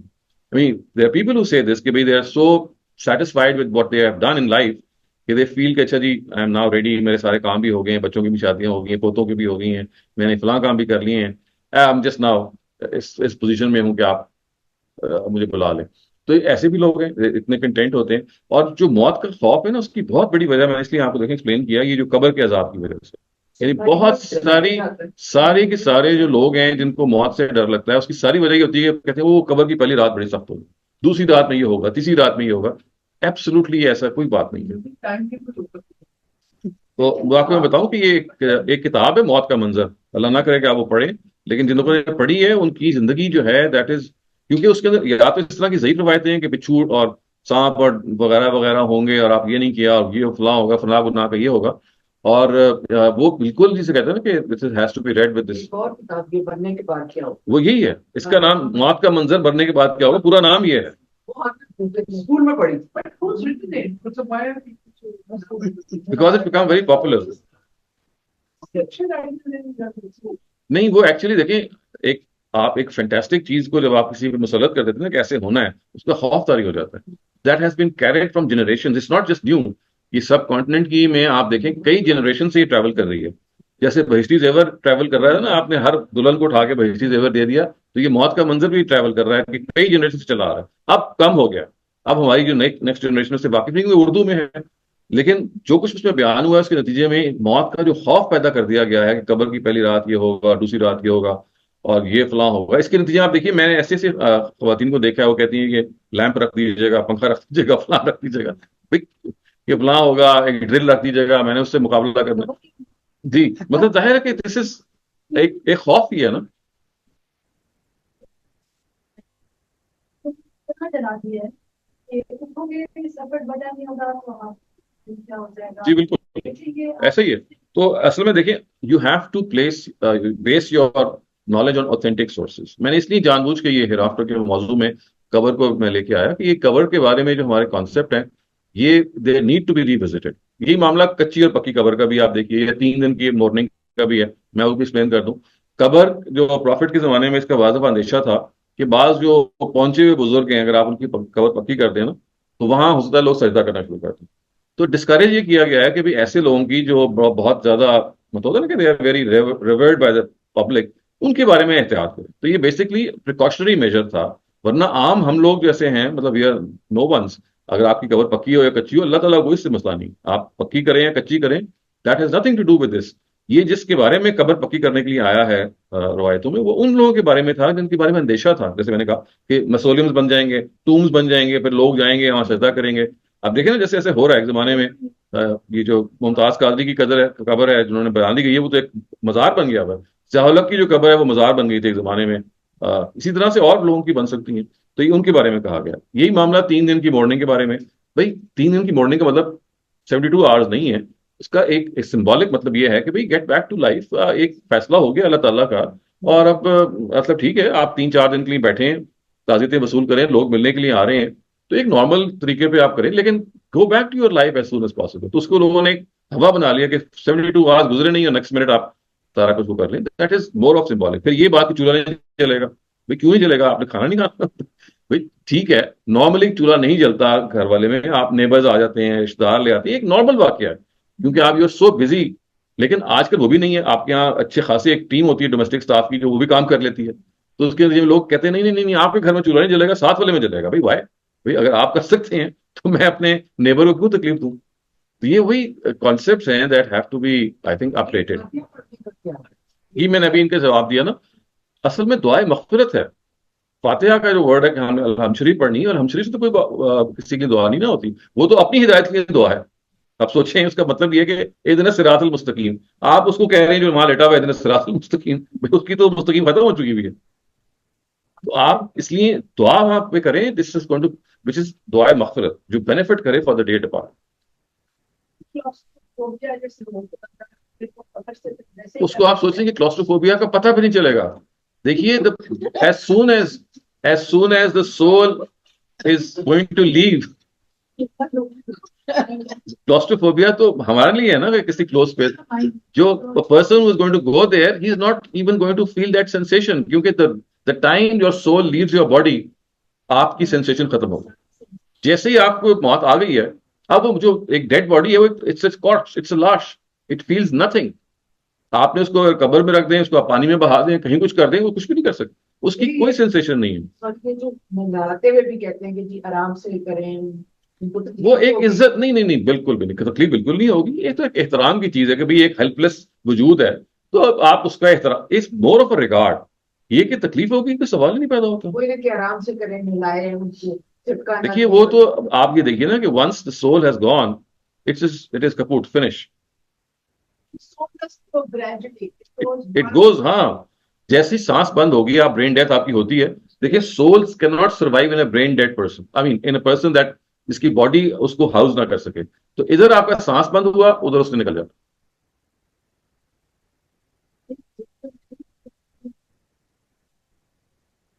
नहीं नहीं, ये उस जमाने की थी।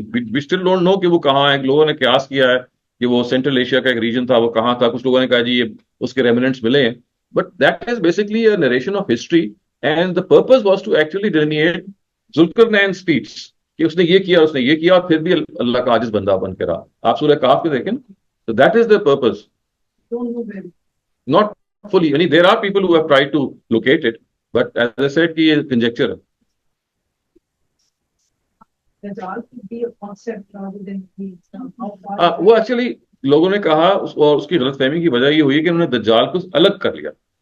दज्जाल का पूरा नाम है अल मसीह दज्जाल, फॉल्स क्राइस्ट। अगर आप दज्जाल को अलग ले लेंगे तो ये कॉन्सेप्ट बन सकता है। लेकिन हदीसों के लिए देखिए बहुत जरूरी है कि व्हेनेवर यू इंटरप्रेट नैरेटिव, तो उस टॉपिक की सारे वेरिएंट्स आप जमा कर लो, क्योंकि प्रॉफिट ने मुख्तलिफ बातें एक ही चीज के बारे में मुख्तलिफ लोगों से कही हैं। आपने थोड़ी बात सुन ली, किसी और ने थोड़ी बात सुन ली, to make sense out of what he said you have to collect the same matter from. तो उस जब आप उसको कलेक्ट करते हैं, तो साफ पता चल जाता है कि प्रॉफिट ने दज्जाल बहुत कम मौके पे कहा है। ये जो हदीसों में दूसरा वर्ड है, ये गिर गया है या अंडरस्टूड समझा गया। तो जो असल पूरी नाम है अल मसीह दज्जाल। तो अल मसीह दज्जाल तो cannot be a concept, he has to be a person. Doctor साहब, आपने फरमाया है कि मेमोरेंडम की जी तरफ इत्तेहाद करें और बिल्कुल। विल की तरफ भी।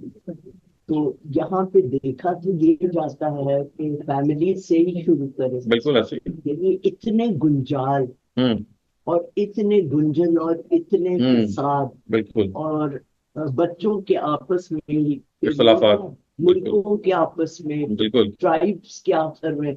तो ये क्या, आपने तो आइडियल सिचुएशन बता दी कि ये होना चाहिए और ये कुरान ने में हुक्म है कि आप ऐसे करो, लेकिन ये अमलन नहीं हो सकता। देखिए वही है ना जी कि वाकई अमलन बहुत मुश्किल है, लेकिन अगर आपके जहन में ये कॉन्सेप्ट शुरू से हो, हाँ, बहुत बचपन से आपके जहन में डाल दिया गया हो कि भाई ये death is something that can overtake us any time and we need to set ourselves a target in life, और इसी तरह से ये बात कि आप अगर कोई वेल्थ आपके पास है, कोई एसेट्स हैं, तो आपको पता है कि बाद में डिस्प्यूट हो सकती है, कुछ कुछ 10 चीजें पूछने वाली हो सकती है, तो I I must write it down so that it is my will is apparent, कि मेरा जो मर्जी है लोगों को पता हो। तो अगर आप ये चीज बात, आप देखें ना, मैं जब भी ये बात करता हूँ कि हस्बैंड्स को ये विल रखनी चाहिए, आई कैन टेल यू कि 90% लोग इस कुरान की आयत के बारे में भूल चुके होते हैं कि 1 साल की प्रोविजन हर हस्बैंड को लिखनी जरूरी है। इट इज इनकम्बेंट, ये कुरान के जो वर्ड्स हैं, ये कानून में भी नहीं है। जी कानून भी नहीं है। कानून में नहीं है। तो मैं इसलिए कह रहा हूँ ना कि ये एक उस तरह की चीज है कि हम बहुत सारी चीजें ना बहुत रवा रवी में कर लेते हैं, तो ये इतना इंपॉर्टेंट है। और कुरान को ये चाहता है कि भैया आप अगर कोई चीज आपके पास है और आप अपने एयर्स के अलावा किसी और को भी देना चाहते हैं, तो जब तक आप स्पेसिफाई नहीं करेंगे वो कैसे जाएगी उनको, वो तो आपके सारे एयर्स पे चली जाएगी। अगर आप किसी ट्रस्ट को देना चाह रहे हैं, किसी हॉस्पिटल को देना चाह रहे हैं, किसी ऑर्फनेज को देना चाह रहे हैं, and you have some money, तो व्हाई डोंट यू थिंक भाई आप, मैं फटाफट इससे पहले कि वो I don't get a chance, क्योंकि मेरे मरने के बाद तो कुछ नहीं हो सकता, ऑल्टर कोई नहीं कर सकता, फिर तो आपका लॉ ऑफ इनहेरिटेंस इंप्लीमेंट हो जाए। डॉक्टर साहब, टर्की में और इजिप्ट में इन्होंने कानून बना लिया है, जो आप बात करें। कि आपने विल लिखनी है। हम, हाँ, जी कि जो जो कुछ आपने कहा बिल्कुल इन डिटेल, हम लोग यहाँ पे भी तो यही कुछ कर सकते हैं। करना चाहिए, लेकिन मैं ये कहता हूँ कि जब तक गवर्नमेंट नहीं करी तो ये अवेयरनेस हमें तो होनी चाहिए ना, क्योंकि हमें तो ये बिल जो बाकी जो वो 1/3 फ्रॉम नहीं, पे करेंगे। ये भी ऐसी हमारे यहाँ एक गलत फहमी की वजह से पैदा हुआ है, आप जितनी मर्जी अमाउंट की लिख सकते हैं, नहीं कर सकते हैं, ये तो मैं बता रहा हूँ कि विल करनी चाहिए, कर सकते हैं हर हाल में, विल के बाद आपकी इनहेरिटेंस होगी।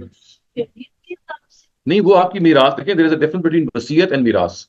मीरास में तो अल्लाह ताला ने वो तय कर दिया है कि मरने के बाद आपकी अम्मी को इतना मिलेगा, अब्बू को इतना मिलेगा, बेटे को ये मिलेगा, वो है मीरास, विरासत कहते हैं उसको। वसीयत का मतलब है कि आप, और कुरान ने तो उसको रिपीट किया है, उसने कहा है कि वसीयत पहले इंप्लीमेंट होगी फिर मिरास तकसीम होगी, मिन बाद वसीयत यूसी बिहा औ दैन, जो आपने वसीयत की है first it will be given to the people who in whose favour you have done that will, फिर आपकी मिरास तकसीम होगी। अपनी सारी साथ तो अपनी प्रॉपर्टी से एक बच्चे को दे दूंगी मेरी। नहीं, एक बात यह है कि जिसके जिसके हक में अल्लाह ताला ने कोई फैसला कर दिया ना कि बस बेटे को आपने इतना मिलना है, तो उसमें तो उसको वही जाएगा। उसको आप सिर्फ 2 वजूहात से एक्स्ट्रा दे सकते हैं अपने एयर्स में से किसी को, या तो उन्होंने कोई एक्स्ट्राऑर्डिनरी सर्विस की है आउट ऑफ द ऑर्डिनरी जाके, और या वो जिंदगी की दौड़ में पीछे रह गए, जैसे बात बच्चे डिसेबल होते हैं, हैंडीकैप होते हैं, या वैसे ही दुनिया में सेटल नहीं हो पाते, तो रिश्तेदारी की बुनियाद पे तो अल्लाह ताला ने सेट कर दिया कि बेटे को कितना मिलेगा, बेटी को कितना मिलेगा। लेकिन सर्विस की बुनियाद पे, या जैसे मैंने कहा कि एनी एनी कैलामिटी की बुनियाद पे आप एक्स्ट्रा उसी एयर को दे सकते हैं, but it should not B कि भी आपको बेटा पसंद है या बेटी पसंद है, नहीं, वहां पे जरूरत असल चीज है। मैं जी एक आपको मैं आपको बताता हूँ, देखिए वो गलतफहमी कहाँ से पैदा हुई। एक प्रॉफिट के कंपेनियन थे, उनके पास आए, उन्होंने कहा जी कि मैंने सारी की सारी जो अपनी है ना, मैंने सोच लिया कि अल्लाह की राह में दे दूँ। उनका प्रॉफिट ने कहा आप कितने बच्चे हैं, जरा कम कर लो। उनका मैं हाफ दे दूं, तो आपने कहा नहीं आपके बच्चे काफी हैं और कम कर लूं। उनका मैं 2/3 कर लूं, उन्होंने कहा नहीं ये और कम कर लो। उनका हाफ कर लूं, उन्होंने कहा नहीं और कम कर लो। उनका मैं 1/3 कर लूं, हाँ उनका ये ठीक है। तो ये एक कॉन्वर्सेशन है जो एक स्पेसिफिक सर्कमस्टांस के अंदर एक खास कंपेनियन से उसके हालात के लिहाज से हुई, उससे लोगों ने कानून बना लिया कि 1/3 से होनी चाहिए।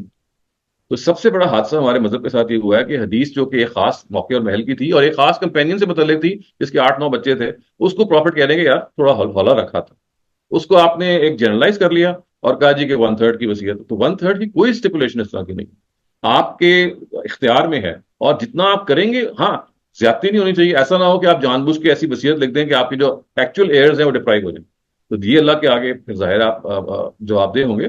डॉक्टर बच्चों का क्या? डॉक्टर बच्चों के हक में वसीयत करें दिल खोल के, तो उन और नहीं करेंगे तो और कौन उनको देगा। उनका तो सबसे बड़ा हक ही है कि आप उनके हक में वसीयत करें, क्योंकि उनको मीरास से तो मिलना नहीं है। मीरास से तो आपके जो असली बच्चे हैं, जो आपके रियल चिल्ड्रन है, उन्हीं को मिलना है। तो जिनको आपने अडॉप्ट किया है तो उनकी तो सबसे बड़ा हक है कि आप उनके लिए विल लिखें। टू सेपरेट थिंग्स बाद में होती है। मसल देखिए, विल भी डेथ के बाद ही होती है। विल का मतलब होता है मेरे मरने के, देखिए मरने के बाद दो चीजें होनी, बल्कि तीन चीजें होनी। एक ये कि आप पे आउटस्टैंडिंग लाइबिलिटी है, मसलन आपके पास कर्ज था, कोई आपने घर मॉर्गेज कराया, कुछ कराया, अब आपके पास लाइबिलिटी है ना, कोई आपने पैसे देने किसी के, तो सबसे पहले वो कर्ज अदा होगा। उसके बाद आपने कोई वसीयत लिखी है कि भाई फलां ट्रस्ट को या फलां जगह को या फलां ऑर्फनेज को मैंने इतने पैसे देने हैं या फलां प्रॉपर्टी देनी है, फिर वो अदा होगी। अब जो बच जाएगा वो मीरास में तकसीम हो, जो बच जाएगा। बेटे को ज्यादा और बेटी को कम, ये भी है। नहीं, मैंने आपसे कहा ना कि बेटे और बेटी के बारे में तो कुरान ने बता दिया 2:1 मिलेगा। लेकिन अगर आपने किसी मौके पे बेटी को ज्यादा देना है तो उसकी बुनियाद दो होनी चाहिए। मतलब कि कई बेटियां जो हैं वो शादी नहीं करती हैं अपने पेरेंट्स की वजह से, या एक पेरेंट चला जाता है तो they remain with their mother और देयर फादर। या जैसे मैंने कहा कि बाज बच्चियां ऐसी होती हैं कि for some reason they are not able to get settled in life, तो जरूरत या खिदमत की बुनियाद पर वसीयत कर सकते हैं। रिश्तेदारी की बुनियाद पर कुरान ने बता चुका है कि कितनी मिलनी। और जो बेटियां कर दें, दैट्स फाइन। जिंदगी में देखें, जिसको आप कहते हैं ना, वो उसको विल नहीं कहते, उसको कहते हैं हम गिफ्ट। उसके लिए वर्ड टेक्निकल है हिबा। हिबा का मतलब ये है कि आप अपनी जिंदगी में ही कहें जी कि मेरे ये 2 घर हैं या 3 घर हैं, मैंने एक बेटी को दे दिया, दूसरी दूसरी बेटी को दे दिया, तीसरी को दे दिया। अपनी जिंदगी में तो आप जो कुछ कर सकते हैं। मीरास और विल का ताल्लुक मरने के बाद से है। देखिए, तीन कॉन्सेप्ट अलग अलग हैं। गिफ्ट या हिबा is in your own life, you can do anything, but be just, you can do anything. Will लिखना और मीरास का मामला जो है, that is going to get implemented once you pass. ये तो कहते हैं कि जिंदा वाले पेरेंट्स शरिया के हिसाब से आप करें तो नहीं, वो ऐसा होता है कि बाज पेरेंट्स ये करते हैं कि अपनी जिंदगी में तकसीम कर लेते हैं, या वो ये कहते हैं कि भाई चूंकि मरने के बाद ही ऐसा होना है तो मैं अपनी जिंदगी में उसी रेशो से कर देता हूँ। तो वो एक बाज दफा किसी डिस्प्यूट को सेफ गार्ड करने के लिए सम, नहीं नहीं, नॉट एट ऑल, बिल्कुल मर्जी है। मैंडेटरी वही है कि once you pass away, the will, I mean, जो फिर आपकी विल देखी जाएगी और विल में जो कुछ लिखा है वो पूरा होगा। Once that is fulfilled, then your मीरास will be distributed. Doctor But in practical, this thing, when our courts apply, they apply the 1/3 rule, 1/3 of your estate you can win. And in my experience, 95% or more of wills are challenged successfully and not implemented. Right, ये तो देखिए, you right about it, ये हमारे मुल्क का गलत कानून है। Because जब हम किसी हेयर को भी देते हैं, might be on the basis of service or need or whatever, but it is successfully challenged because the way the courts interpret I know. it कि जी आप दे ही नहीं सकते। हाँ, if the other heirs agree to only that, then. हाँ, तो देखिए, मैं तो आपको ये बता रहा हूँ कि ट्रू लॉ जो है क्या। अब हमारे मुल्क में तो बहुत सारे कवानीन इस्लाम के नाम पे ऐसे बने हुए हैं which are not, I mean we can not condone them in any way. तो इस वजह से मैं तो आपको बता रहा हूँ कि शरीयत क्या कहती है और वो कितनी माकूल तरीके से इस मामले में करती है। वो तो जी, उनके यहाँ तो यही है ना कि उसमें तो आप उनके यहाँ कोई डिवाइन गाइडेंस इसमें नहीं है कि हिस्से किस तरह के होंगे। तो वो उनके यहाँ प्रिमोजेनेचर का एक उसलूब है। प्रिमोजेनेचर का मतलब ये है the eldest child getting more than the youngest. ये था, ये ब्रिटेन का था लॉ। ये आहिस्ता आहिस्ता अमेरिका जब लोग गए तो वहाँ डायल्यूट हो गया, फिर इस जगह पे आ गया कि अब the eldest child will not get what you think he is going to get, बल्कि अब जो आपने विल लिखी है उसके मुताबिक दिया जाएगा। तो आपकी मर्जी है कि आप मरने के बाद जो मर्जी विल लिख दें कि अम्मी को इतना मिल जाए, अब्बू को इतना मिल जाए, या मिले ही ना सिरे से।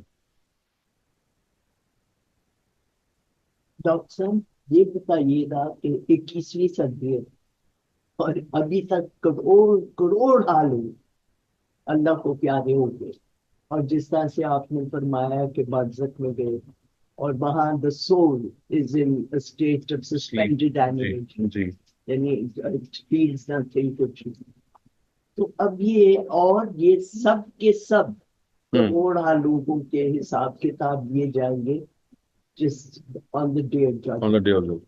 So then, will it come in another 21 centuries? I don't know ji. And number two, ये जो suspended animation इस वक्त सोल है, यानी हड्डियां तो हो गई खत्म, लेकिन सोल तो है। और आपने ये फरमाया कि वो आता नहीं है इधर उधर घूमने फिरने, मिलने मुलाकात करने, ये हम लोगों के साइकिल हमारी अपनी वो है। जी जी, we think about this. वो सस्पेंडेड एनिमेशन में पड़ा हुआ। अच्छा आपने वैसे, करोड़ अच्छा good term, suspended animation. for so many Right. thousands of uh years. Yes, बिल्कुल। पता नहीं क्या करता है, ये भी थोड़ा सा बताएं कि वो क्या नहीं देखिए, सोच हमें करेगा। जो हमारे पास ये भी बताएं इंफॉर्मेशन है ना, करोड़ हालों जी जी जी, होंगे कि जन्नत, ये जहन्नम, जन्नत, हाँ, when is all this going to मतलब this is something which is beyond our human comprehension, क्योंकि जाहिर है हम इमेजिन नहीं कर सकते कि in Islam when you cannot imagine कि भाई आगे या बाज चीजें, बाज भी बहुत इतनी तफसील से लिखी हुई, particularly relationships between men and women, relationship between orphanages, children. इसमें नहीं, इसमें देयर इज इबाम है, नहीं पता। उसमें फिर आप जैसे लोग ही समझाएंगे ना, लोग तो तसल्ली हो, ठीक है, I it doesn't bother me, but it's a question. you're right about it. देखिए, there are certain details which have not been divulged, but there are other details that have been, तो कहते हैं ना, एक सेकेंडरी लिहाज से आपको बता दिया गया है कि रफली देखें ये होगा, लेकिन वो एक्चुअली वो वर्ल्ड कैसी होगी, उसमें क्या क्या तफसीलात होंगी, we just have a glimpse of that, तो we just can not have, देखिए उसके वर्ड्स इजाद नहीं हुए। आप अल्लाह ताला का तख्त का वर्ड है या नहर का वर्ड है या हनी का वर्ड है, तो दुनिया के लिहाज से हम देखते हैं कि अच्छा शहद ये होता है, लेकिन वहां पे क्या चीज है इसको आप शहद कहेंगे, वो वहां जाके ही बेसिकली पता लगेगा। इसलिए I think there are certain things जिसमें तो there was no means to convey, because there is no word. Word तब वजूद में आता है ना कि वो शय आपके पास सामने हो, तो वो चीज जो आपके सामने नहीं है उसके लिए आप अप्रोक्सीमेटली वर्ड, यानी किसी को तशबीह नहीं कह सकते हैं ना। डॉक्टर साहब हम ये तो बता सकते थे कि बादशाह में क्या होता, जैसे वो अल्लाह मियां ने बता दिया जी, अल्लाह मियां ने बता दिया कि जैसे आप नींद है ना, आप सो रहे हैं, आप उस नींद की कैफियत में होंगे, और that is all, that's all. आपको बुरे ख्वाब जो आएंगे वो वही कब्र का अजाब होगा। और शहीदों के बारे में कहा गया कि वो अपनी कब्रों में जिंदा है, इसका मतलब ये है कि उनकी नींद की जो कैफियत है वो बाकियों से जरा बेहतर है, वो जरा बेदारी में होंगे थोड़ी सी, और जैसे कुरान ने कहा कि वो अल्लाह ताला की नेमतें पा रहे होंगे, बस इतना ही पता है कि वो नेमतें अब क्या होंगी, ये तो अगर शहादत मिली तो फिर हमें पता चलेगा। ख्वाब देखेंगे जी, ख्वाब ख्वाब देखेंगे लोग, ख्वाब के अंदर उनके, हाँ जी बिल्कुल ऐसा ही होगा, एक टॉर्चर, यानी देखे ना, जैसे कहा गया कि फिरौन को उसकी जगह दिखाई जाएगी आखिरत में, जी जी। इसका मतलब है कि in his sleep he will be shown. फिरौन के बारे में तो कहा गया कि वो जहन्नम में पहुंच चुका है। नहीं, अभी जहन्नम तो बनी नहीं है ना, ये कुरान मजीद वो का कहाँ गया फिर? नहीं, वो तो हुई बरज़ख में ही है, और बरज़ख के अंदर वो अपनी जो आखिरत में जिसके साथ सलूक होना है, he is being rehearsed that time and again, which is a form of torture to him. अच्छा अच्छा जी, ठीक। तो हम, डॉक्टर साहब आपने जो 6 चीजें बताई है ना, हाँ जी, वो मैं आज से तो 15 साल पहले कर चुकी हूँ। Wonderful, that's excellent. और आप मेरे कार्ड आप तैयार हैं? पर 20 साल से तैयार हूँ। मेरा अच्छा। कार्ड भी मेरे साथ है। Right, I am a donor.